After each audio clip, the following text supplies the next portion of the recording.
오늘 우리에게 주시는 하나님 말씀 시편 39편입니다. 시편 39편 1에서 13절까지 말씀입니다. 시편 39편 1절에서 13절 말씀 한 절씩 교독하시고 마지막 절 합독하시겠습니다. 내가 말하기를 나의 행위를 조심하여 내 혀로 범죄하지 아니하리니 악인이 내 앞에 있을 때에 내가 내 입에 재갈을 먹이리라 하였도다. 내가 잠잠하여 선한 말도 하지 아니하니 나의 근심이 더 심하도다. 내 마음이 내 속에서 뜨거워서 작은 소리로 읊조릴 때에 불이 붙으니 나의 혀로 말하기를 여호와여, 나의 종말과 연한이 언제까지인지 알게 하사 내가 나의 연약함을 알게 하소서. 주께서 나의 날을 한 뼘 길이만큼 되게 하심에 나의 일생이 주 앞에는 없는 것 같사오니 사람은 그가 든든히 서 있는 때에도 진실로 모두가 허사뿐이니이다. 진실로 각 사람은 그림자같이 다니고 헛된 일로 소란하며 재물을 쌓으나 누가 거둘지는 알지 못하나이다. 주여, 이제 내가 무엇을 바라리요? 나의 소망은 주께 있나이다.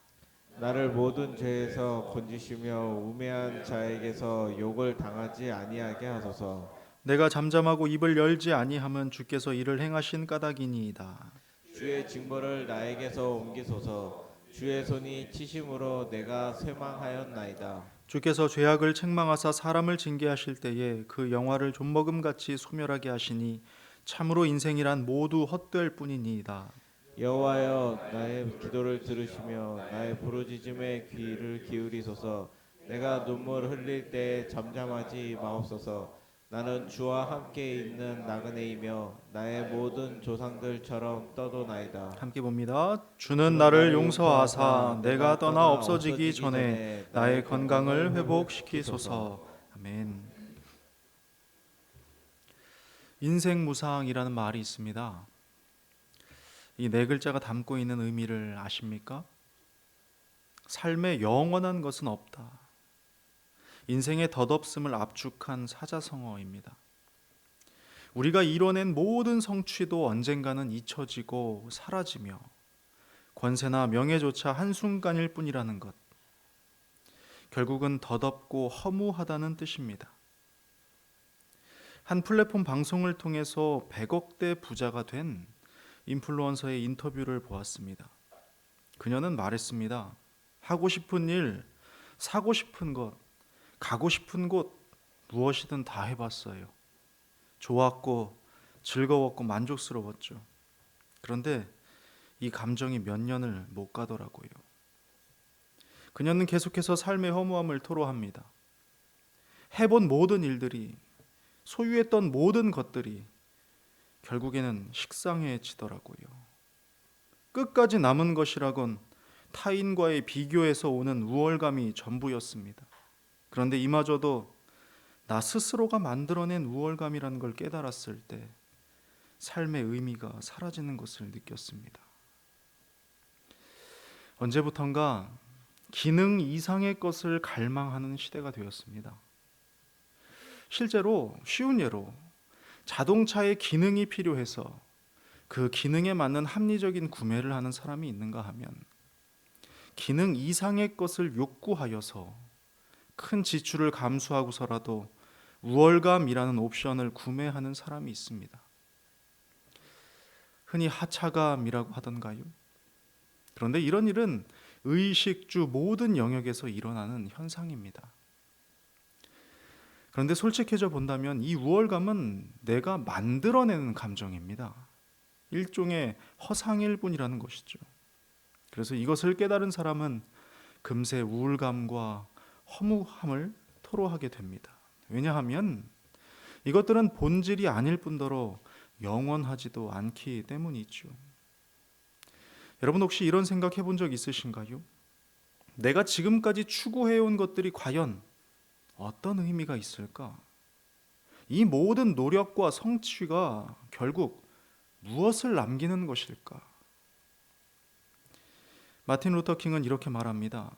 우리의 삶은 시작할 때와 끝날 때 모두 울음으로 시작되고 끝난다. 그 사이의 시간을 어떻게 채우느냐가 우리 존재의 의미를 결정한다. 그렇습니다. 문제는 허무함 자체가 아닙니다.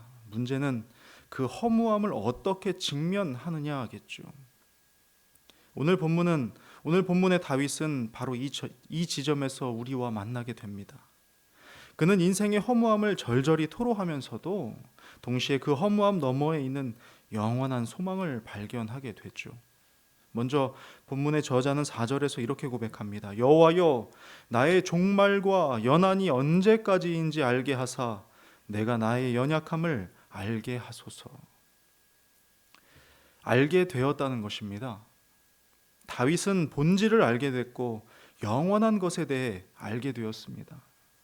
그는 인생의 종말과 연한이 어떠한지를 깨달았습니다. 들풀과 같은 존재임을 알았고 화살같이 지나가는 삶임을 알았습니다. 또한 자신의 연약함도 알게 됐지요. 나의 몸은 물론이고 마음도 다스리지 못하는 존재임을 알았고 시간과 공간의 제약을 받으며 내 인생이지만 1분 후도 알지 못하는 무지한 존재임을 알게 됐습니다. 우리는 얼마나 자주 자신을 착각 속에 가두어 두고 살아갑니까? 마치 내일이 반드시 주어지는 것처럼, 마치 내가 모든 것을 통제할 수 있는 것처럼 말입니다. 하지만 진정한 지혜는 나의 한계를 아는 것에서 시작이 됩니다. 그렇게 이어 고백하기는 5절입니다.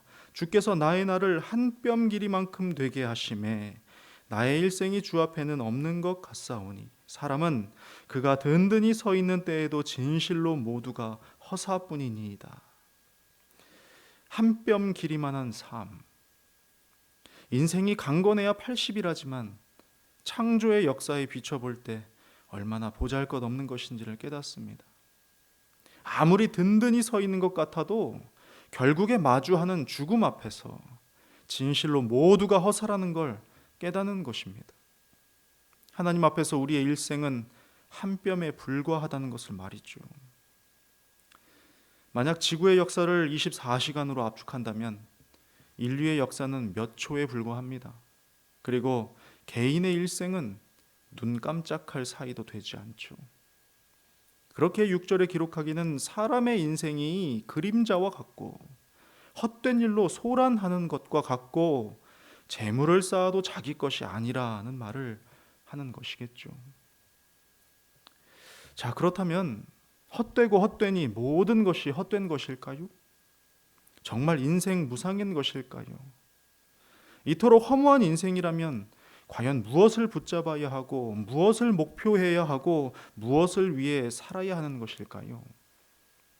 존재한다는 것은 의미가 있다는 말일 텐데 이 의미를 어디에서 찾을 수 있는 것입니까? 다윗은 말합니다. 7절입니다. 주여, 이제 내가 무엇을 바라리요? 나의 소망은 주께 있나이다 합니다.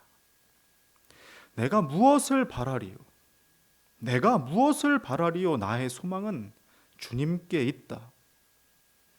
이 말은 모든 것이 헛되다 말했던 지혜자의 마지막 유언과 그 궤를 같이 합니다. 전도서 12장 말씀인데요. 하나님을 경외하고 그의 명령들을 지킬지어다. 이것이 모든 사람의 본분이니라 합니다. 주님이 바로 인생의 소망이시라는 선언입니다. 신앙이란 첫 번째 계단이 보이지 않아도 발걸음을 내딛는 것이다 라는 말이 있죠. 다윗에게는 바로 이런 신앙이 있었습니다. 모든 것이 허무해 보여도 하나님께 소망을 두는 신앙 말입니다. 소망은 흔들리지 않아야 소망이 됩니다. 소망은 변하지 않아야 소망인 것입니다. 소망은 영원한 것이어야 소망이 됩니다. 그렇기에 유일한 소망은 오직 주님이 되십니다. 알파와 오메가요, 처음과 나중이요, 회전하는 그림자도 없으신 분, 뜻과 약속을 반드시 이루시는 분, 인생이 붙잡아야 할 유일한 대상은 오직 주님이십니다. C.S. 루이스는 말했습니다. 만약 우리 안에 이 세상 어떤 것으로도 채워질 수 없는 갈망이 있다면 그것은 우리가 다른 세계를 위해 만들어졌다는 가장 확실한 증거다. 혹시 내 안에 그 갈망을 느끼고 계십니까? 그 허전함에 목이 마르십니까? 그것은 하나님을 향한 갈망입니다. 오직 하나님만이 채우실 수 있는 빈자리입니다. 세상의 모든 것이 그림자같이 지나가지만 하나님은 언제나 어제나 오늘이나 영원토록 동일하신 분입니다. 이분에게 우리의 소망을 두는 것, 그것이 바로 무상한 인생을 뛰어넘는 길입니다. 그렇습니다. 주님 없는 삶은 인생 무상이 되고 맙니다.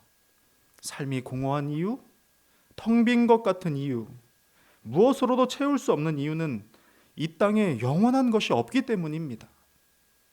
참 본질이며 참 의미이며 목적인 것이 없기 때문입니다. 그렇게 모든 인생은 오직 주님으로만 채워질 수 있습니다. 오직 주님만이 인생의 소망이 되실 수 있는 겁니다. 그러니 우리는요, 이 유한한 삶에서 참 소망이 아닌 것을 볼 수 있어야 하고 또 그것을 내려놓을 수 있어야 합니다. 남지 않을 것을 소유하려고 삶을 낭비하지 마십시오. 영원하지 않은 것을 자녀에게 주거나 가르치지 마십시오. 다윗처럼 깨닫는 삶이 되기를 갈망하시기 바랍니다. 그리고 깨달은 대로 걷기를 멈추지 마십시오. 존 웨슬리가 임종을 앞두고 이런 말을 남깁니다. 가장 좋은 것은 하나님이 우리와 함께 계신다는 것이다. 그렇습니다. 그러니 더 이상 헛된 것들을 붙잡고 애쓰지 마십시오. 더 이상은 그림자를 쫓아다니며 허덕이지 마세요. 영원한 실체이신 주님을 바라보시기 바랍니다. 이제 여러분의 삶에 새로운 질서가 세워지기를 축복합니다. 하나님 없이는 모든 것이 무상하지만 하나님과 함께하는 모든 것은 평범한 일상조차 영원한 가치를 갖게 됩니다. 사랑하는 여러분, 한 뼘 같은 인생이지만 하나님의 영광을 위해 살 때 그 인생은 영원한 가치를 갖게 됩니다. 그림자 같은 세월이지만 하나님의 사랑 안에서 살 때 그 세월은 영원히 기억될 것입니다. 유한한 우리이지만 무한하신 하나님과 동행할 때 우리는 영원을 사는 자가 됩니다. 주여, 내가 무엇을 바라리요? 나의 소망은 주께 있나이다. 이제는 인생 무상의 삶이 아니라 인생 소망의 삶으로 나아가는 복을 누리시길 주님의 이름으로 축복합니다. 기도하겠습니다.